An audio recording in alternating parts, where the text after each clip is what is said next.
I'm going to show you how you can get free stuff on Temu without inviting anyone. So from the app here, you just want to go ahead and go to the U section here. After that, you want to tap on Earn Reward here. Now on Earn Reward, you can see you can earn credits and free gift. And you can see we can get a free item right here, right? So tap on Claim Free Items here. So tap on Claim Free Items here.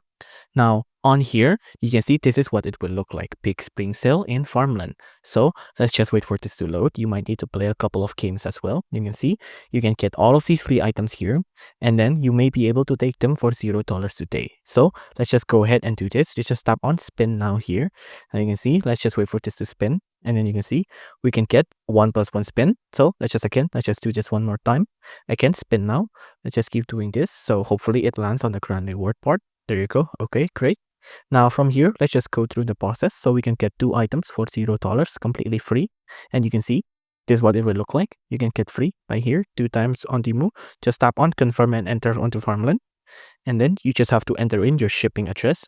And then that's it. You can see big gift, 100% off, 100% off.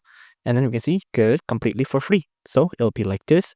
Let's just wait for this to load. And then we should receive your 2 free gifts soon. And then that's it. We're done.